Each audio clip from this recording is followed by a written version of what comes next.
जय हिंद दोस्तों, कैसे हैं आप सभी। सर्दी का मौसम आ गया है और हिल स्टेशन में स्नोफॉल वाली जगह में सबका विचार बन रहा होगा और आई थिंक सब कोई जाना भी चाहते होंगे। आज की इस वीडियो पे दोस्तों मैं आपको इन स्नोफॉल वाले जगहों में से एक सबसे फेमस जगह यानी कि हिमाचल प्रदेश का शिमला और मनाली ट्रिप की बात करने जा रहा हूँ। दोस्तों यदि आप शिमला और मनाली जाना चाहते हैं और स्नोफॉल के समय पे जाना चाहते हैं, क्या पैकेज कॉस्ट आएगा, कैसे पैकेज आपको लेना है, कैसे आपको हिमाचल प्रदेश के शिमला घूमने के लिए पहुंचना पड़ेगा, बाई ट्रेन कैसे पहुंच सकते हैं, बाई फ्लाइट कैसे पहुंच सकते हैं, रुकने की क्या बंदोबस्त होगी, कौन सा होटल लेना बेस्ट रहेगा, खाने पीने की क्या बंदोबस्त होगी, कौन कौन से हम डेस्टिनेशन पे घूमें, कौन कौन से साइट सीइंग पे हमको विजिट करना है और इन सभी जगहों को घूमने के लिए हमारा साधन क्या होगा, हम वहाँ पे टैक्सी हायर करके घूमें या फिर हम पैकेज के थ्रू डायरेक्टली हम कोई भी कैब, डिज़ायर गाड़ी या फिर इनोवा गाड़ी हम बुक करके घूमें। हर एक इन्फॉर्मेशन आज की इस वीडियो पे मिलने वाली है, तो वीडियो पे बने रहिएगा। हर एक इन्फॉर्मेशन A से लेकर Z तक आपको इस वीडियो में दूंगा, जिसमें से मैं आपको शिमला प्लस मनाली दोनों आपको एक साथ कैसे करना है इस वीडियो पे मैं आपको बताने वाला हूँ। चलिए दोस्तों बात करते हैं सबसे पहली बात कि हमको हिमाचल प्रदेश के शिमला और मनाली घूमने के लिए हम बाई ट्रेन कैसे पहुंच सकते हैं। यानी कि पहले ऑप्शन की अगर मैं बात करूं दोस्तों तो वह है आपका बाई ट्रेन का। दोस्तों ट्रेन से अगर आप आना चाहते हैं तो जो नज़दीकी रेलवे स्टेशन है वो तो है वहाँ का शिमला का रेलवे स्टेशन, लेकिन इस शिमला रेलवे स्टेशन पे आपकी केवल और केवल चलती है टॉय ट्रेन। तो यानी कि अगर आप टॉय ट्रेन से आना चाहते हैं तो टॉय ट्रेन का भी राइड आप ले सकते हैं, जो कि बेहद खूबसूरत ये सफ़र होता है। 5 घंटे की ये राइड होती है और ये जो कालका से चलती है टॉय ट्रेन ये शिमला तक ही आती है। कुल मिला के अगर आप टॉय ट्रेन राइड लेना चाहते हैं तो आप कालका आइए, कालका से आप टॉय ट्रेन पकड़ के आप पहुंच सकते हैं शिमला। वही अगर आप बड़े रेलवे स्टेशन पे आना चाहते हैं तो बेस्ट सुटेबल स्टेशन है वो है चंडीगढ़ का जंक्शन रेलवे स्टेशन। यानी कि आप चंडीगढ़ आ जाइए और चंडीगढ़ से आप बाई रोड डिस्टेंस कवर करके आप पहुंच सकते हैं शिमला। लगभग 120 किलोमीटर की दूरी पड़ती है और अब 3 घंटे हार्डली लगते हैं और आप शिमला पहुंच जाएंगे। तो दोस्तों ये पहला ऑप्शन था कि अगर आप ट्रेन से आना चाहते हैं, टॉय ट्रेन से आना चाहते हैं तो कालका आइए, और अगर आप डायरेक्टली चंडीगढ़ आना चाहते हैं तो बाई रोड आ सकते हैं। दूसरे ऑप्शन की अगर मैं बात करूं दोस्तों तो वो है आपका फ्लाइट का। दोस्तों यदि आप फ्लाइट से आना चाहते हैं तो जिस भी शहर से आ रहे हैं, जिस भी राज्य से आ रहे हैं, तो आप डायरेक्ट कनेक्टिविटी आप देख सकते हैं चंडीगढ़ के लिए। यानी कि चंडीगढ़ के लिए आपको वेल कनेक्टिविटी देखने को मिल जाएगी और आप चंडीगढ़ एयरपोर्ट आके आप बाई रोड शिमला पहुंच सकते हैं, जैसा कि मैंने आपको बताया। वही अगर मैं बात करूं कि जो लोग फ्लाइट से भी नहीं आ रहे हैं और अगर आज जो लोग पंजाब हरियाणा के हैं तो वो चंडीगढ़ से बाई बस भी आ सकते हैं, क्योंकि बस से आने में आपको लगभग वही 3 से 4 घंटे लगते हैं और आप पहुंच जाएंगे शिमला। चलिए दोस्तों मुख्य बात करते हैं कि अब हम शिमला पहुंच चुके हैं और हमको शिमला में अब स्टे कहाँ लेना चाहिए। दोस्तों ये है शिमला का मॉल रोड, आप देख सकते हैं ये है स्ट्रीट रोड यानी कि मॉल रोड। अब यहाँ पे भी कुछ होटल्स हैं मॉल रोड से लगभग 1 किलोमीटर के दायरे पे, बट मैं ये कहना चाहूँगा कि आपको अगर 3 स्टार प्रॉपर्टी चाहिए या फिर अगर आपको बहुत अच्छे कैटेगरी के होटल चाहिए तो आप शिमला से लगभग 3 से 4 किलोमीटर की रेडियस पे आप दूसरे होटल्स देखिए, वहाँ पे आपको बेस्ट रूम मिल जाएंगे, व्यू रूम्स वाले भी देखने को होटल्स मिल जाएंगे। तो बेहतर ये है कि आप शिमला मॉल रोड के पास मत लीजिए, क्योंकि वहाँ की प्रॉपर्टी थोड़ी ओल्ड हो गई है। इसी के साथ ही साथ दोस्तों अगर मैं बात करूँ खाने पीने की, तो खाने पीने की आप चाहे आप वो शिमला के किसी भी होटल में स्टे किए हुए हैं तो उस होटल में ही आप डायरेक्टली अपना खाने का बंदोबस्त कर सकते हैं या फिर आप वहाँ ऑर्डर कर सकते हैं। अदरवाइज आप चाहें तो आप लोकल डिश भी ट्राई कर सकते हैं, हिमाचल का फूड आप रेस्टोरेंट पे जाके भी खाना खा सकते हैं। खाने पीने की अगर मैं बात करूँ दोस्तों तो आप मान के चलिए अगर आप जैसे थाली लेते हैं तो आपको हार्डली 160 रुपये से लेके 200 रुपये तक की थाली मिलेगी और आप भरपेट खाना खा लेंगे। तो दोस्तों ये रहा आपका डे नंबर 1, यानी कि डे नंबर 1 आप केवल और केवल अपना पिकअप डे समझिए, क्योंकि जिस भी टाइम पे आपकी ट्रेन फ्लाइट आ रही है तो आप चंडीगढ़ पहुंचिए या फिर आप शिमला के टॉय ट्रेन तक आइए और शिमला स्टेशन आइए और वहाँ से आप होटल जाइए और होटल में आप पहला दिन अपना विश्राम कीजिए। कुल मिला के डे नंबर 1 यहाँ पे आपका खत्म होता है और उस रात आप होटल में जाके विश्राम कीजिए। अगली सुबह दोस्तों यानी कि डे नंबर 2 में सबसे पहले आपको उठना है, ब्रेकफास्ट करके हमको चल पड़ना है हमारे कुफरी के लिए। कुफरी दोस्तों हमारे शिमला से लगभग 16 किलोमीटर की दूरी पे पड़ती है। तो आप ये कुफरी आइए और यहाँ पे आप ढेर सारी एक्टिविटीज़ कर सकते हैं। देख सकते हैं आप यहाँ पे स्नो का पूरा भवंडर है, यहाँ पे आप स्नो के साथ खेलिए और यदि कुछ एक्टिविटीज़ करना चाहते हैं, स्नो एक्टिविटीज़ करना चाहते हैं तो वो भी आप यहाँ कर सकते हैं, क्योंकि यहाँ पे स्नो यथा होती है, बहुत ही ज़्यादा पैमाने पे स्नो मिलती है, लेकिन केवल और केवल ये विंटर के टाइम पे ही कुफरी में स्नो देखने को मिलेगा। तो दोस्तों ये कुफरी साइट सीइंग करने के पश्चात हम अब चलते हैं दूसरे स्पॉट की तरफ और वो है वहाँ का हनुमान जी का मंदिर, जिसको बोला जाता है शिमला का झाकू टेम्पल। दोस्तों ये झाकू टेम्पल कहना चाहिए कि एक हनुमान जी की 108 फीट ऊंची भव्य यहाँ पे प्रतिमा देखने को आपको मिलेगी, जो कि आप खड़े अवतार में है। तो आप यहाँ भी आइए, इनके मत्थे टेकिए, दर्शन कीजिए और हनुमान जी के दर्शन करने के पश्चात निकल पड़िए आप अपने तीसरे स्पॉट स्पॉट के लिए, यानी कि वो है शिमला का लोकल मार्केट यानी कि मॉल रोड। दोस्तों ये है शिमला का मॉल रोड, जहाँ पे एक नहीं अनेक पॉइंट यहाँ पे आपको देखने को मिलेंगे। तो चलिए आइए मैं यहाँ पे आपको दिखाता हूँ कि यहाँ पे कौन कौन से पॉइंट कवर करने हैं। इस समय पे मैं हूँ शिमला के मॉल रोड में, और मॉल रोड में आपको बहुत सारे साइट सीन देखने को मिलेंगे, जैसे कि Scandal Point, the Christ Church, साथ ही साथ आपको यहाँ पे मिलेगा लक्कड़ बाजार। तो सभी चीज़ों को आप इंजॉय कर सकते हैं। लक्कड़ बाजार में आपको लकड़ियों की वस्तु मिलेगी। आप देख सकते हैं कितना शानदार बेहद खूबसूरत नज़ारा यहाँ पे इस मॉल रोड का है। तो आप यहाँ कुछ समय रहकर फोटोग्राफी, वीडियोग्राफी और अगर कुछ शॉपिंग करना चाहते हैं तो वो भी आप यहाँ कर सकते हैं।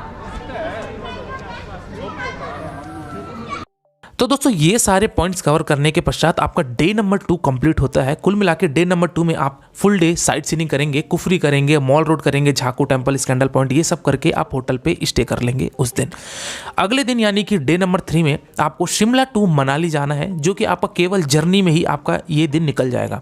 डे नंबर 3 में दोस्तों हम चल पड़े अपनी गाड़ी उठा के अपने मनाली की तरफ, और ये डे नंबर 3 में आपको जो डिस्टेंस तय करना है वो मान के चलिए कि 280 से 290 किलोमीटर तय करना है, जहाँ पे हम जगह जगह पे साइट सीइंग भी करते जाएंगे, जो भी कोई व्यू पॉइंट्स आएंगे वो करेंगे, और हम वाया कुल्लू होते हुए, शॉल फैक्ट्री होते हुए, या अगर आप रिवर राफ्टिंग करना चाहते हैं तो वो करते हुए हम फाइनली पहुंचेंगे मनाली। और ये है मनाली का एक बेहद खूबसूरत सा नज़ारा।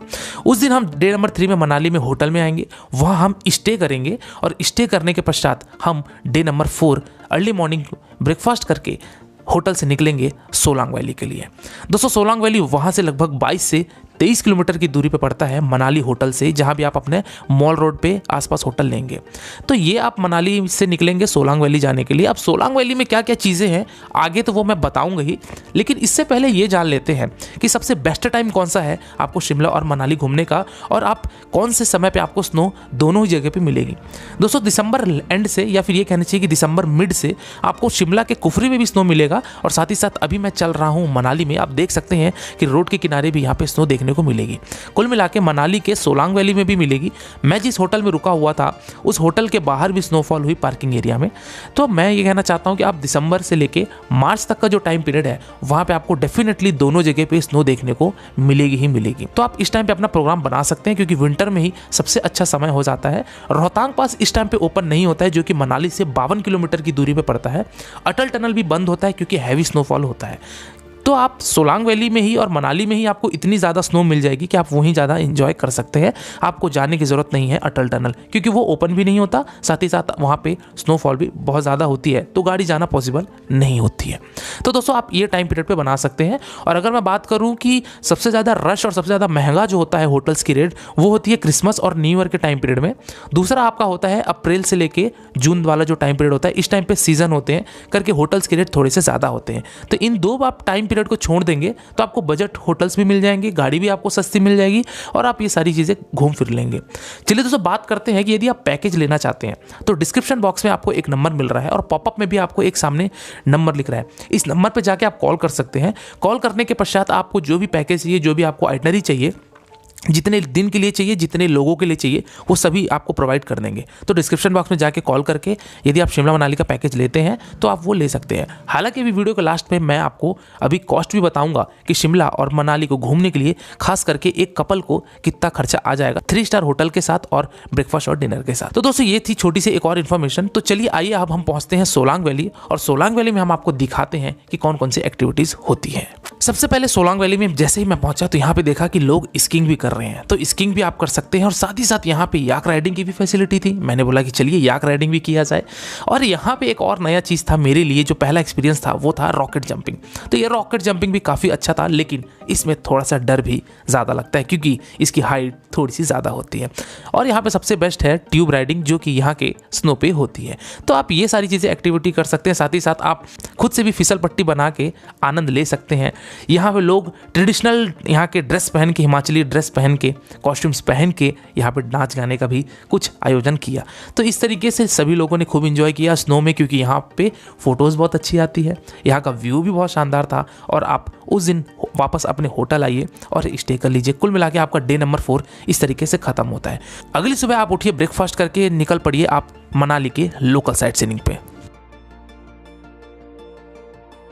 दोस्तों अभी मैं हूँ यहाँ पे हिमाचल प्रदेश के वशिष्ठ टेम्पल में। यहाँ पे आप देख सकते हैं ये गर्म पानी का स्रोत है। देख रहे हैं यहाँ पे लोग स्नान भी कर रहे हैं, तो आप यहाँ स्नान भी कर सकते हैं। और यहाँ का पानी काफ़ी गर्म है, तो यहाँ अगर आप इनके वशिष्ठ टेम्पल यहाँ पे कुंड है जो कि आपको वशिष्ठ कुंड के नाम से जाना जाता है, तो यहाँ आइए, यहाँ स्नान कीजिए, यहाँ पर समय बिताइए। इसके बाद आप यहाँ पे मंदिर है, तो मंदिर में भी जाके आप दर्शन कर सकते हैं। चलिए आइए मैं आपको मंदिर के भी दर्शन कराता हूँ। दोस्तों ये वशिष्ठ कुंड के ही बगल में बना हुआ है वशिष्ठ टेम्पल, जो कि बहुत ही प्राचीन मंदिर है। तो इस वशिष्ठ टेम्पल में भी आप आके वशिष्ठ जी के दर्शन कीजिए, मत्थे टेकिए। ज़्यादा भीड़ होती नहीं है, तो आप यहाँ आके दर्शन कीजिए। लगभग आपको 5 से 10 मिनट में दर्शन हो जाएंगे। और आप चलिए अगले स्थान की तरफ। दोस्तों अभी मैं यहाँ पे फिलहाल हूँ मनाली के यहाँ पे हडिम्बा टेम्पल में, जो कि भीम की पत्नी है। तो यहाँ अगर आप दर्शन कर सकते हैं, यहाँ आपको एक और मंदिर मिलेगा जो कि है घटोत्कच मंदिर। तो यहाँ आइए, यहाँ आप दर्शन कर सकते हैं। और यहाँ का आप पाइन ट्री का भी नज़ारा देख सकते हैं, जो कि बेहद खूबसूरत नज़ारा यहाँ से आपको मिलेगा।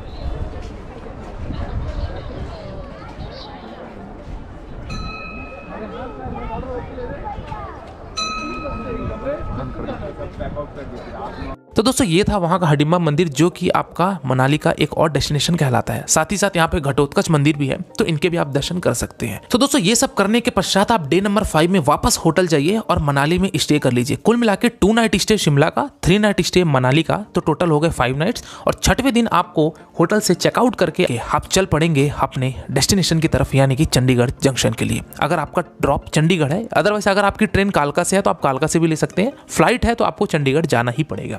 तो दोस्तों आपको मनाली से चंडीगढ़ जो आपको जाना है, तो मनाली से चंडीगढ़ की दूरी लगभग आपकी मान के चलिए 11 से 12 घंटे लगते हैं। अगर आप इनोवा या डिजायर गाड़ी में हैं तो आपको 10 से 11 घंटे लग जाते हैं, क्योंकि ट्रैफिक कम होने की वजह से आप उतने टाइम पे पहुंच सकते हैं। बट यदि ट्रैफिक हुआ तो आप मान के चलिए कि 12 घंटे आपको डेफिनेटली लग जाएंगे। तो ये रहा आपका दोस्तों शिमला और मनाली का संपूर्ण वर्णन। दोस्तों इस वीडियो में मैंने जो भी आपको दृश्य दिखाए हैं, ये एक्चुअली ये दृश्य था मेरा ग्रुप टूर का। और अभी 2023 में जनवरी के मंथ में आपका जा रहा है शिमला और मनाली का ग्रुप टूर। तो दोस्तों अगर आपको वो वीडियो अभी तक नहीं मिली है, या फिर अगर आप वो अप्रोच नहीं की हैं, तो दोस्तों डिस्क्रिप्शन बॉक्स में आपको एक नंबर मिलेगा, उस नंबर पे आप कॉल करके जो भी जानकारी है ले सकते हैं। अदरवाइज वीडियो के डिस्क्रिप्शन बॉक्स में आपको एक लिंक मिलेगी, वीडियो लिंक, जिसमें ग्रुप टूर की अनाउंसमेंट की गई है। तो दोस्तों ये जनवरी मंथ में मकर संक्रांति के आसपास ये ग्रुप टूर जा रहा है। तो उस आप ग्रुप टूर में शामिल होकर ये जितने भी आपने क्लिप्स देखी है, ये हमारे फरवरी मंथ 2022 की ग्रुप टूर की क्लिप्स है, जो कि सबने एंजॉय किया और काफी सक्सेसफुल ये हमारी ग्रुप टूर रही है। चलिए दोस्तों लास्ट बात करते हैं कि ये शिमला और मनाली को घूमने के लिए एक कपल का कुल खर्चा कितना आ जाएगा। तो दोस्तों अगर मैं बात करूं कि अगर आप 3 स्टार होटल में रुकते हैं और आप खाने पीने की बंदोबस्त करते हैं, यानी कि ब्रेकफास्ट डिनर ऐड है उसमें, और आप चंडीगढ़ टू चंडीगढ़ अगर अपनी ट्रिप बनाते हैं, तो आपका एक कपल का जो खर्चा आएगा, मान के चलिए कि ये मैक्सिमम 23 से 24,000 आएगा, और आप 5 नाइट 6 डेज की ट्रिप आसानी से कर लेंगे। इसके ऊपर अगर आपको कोई भी पैकेज देता है तो बिल्कुल आप वो प्रीफर मत कीजिए। कुल मिला के आपका आराम से विदिन 25,000 रुपीज़ में आपका शिमला मनाली की ट्रिप हो जाएगी। तो दोस्तों ये रहा शिमला मनाली का एक संपूर्ण वर्णन। इसके बाद भी दोस्तों अगर आपको कोई डाउट है, या फिर अगर आपके मन में कोई प्रश्न है, या फिर अगर आपको कोई संशय है, तो आप मेरे इंस्टाग्राम यात्रावश आईडी में विजिट करके जो भी आपके प्रश्न है वो मुझसे पूछे। डेफिनेटली आपको मेरे द्वारा या मेरी टीम के द्वारा आपको रिप्लाई दिया जाएगा। और आप किसी दूसरे वीडियो में खो जाएं, इससे पहले आप मेरे चैनल यात्रावश को सब्सक्राइब कीजिए। आज की वीडियो में दोस्तों फिलहाल इतना ही। मिलते हैं फिर एक नई वीडियो में एक नए विषय के साथ और एक नई यात्रा के साथ। तब तक के लिए शुक्रिया। जय Hind. Wish you safe, comfortable and happy journey.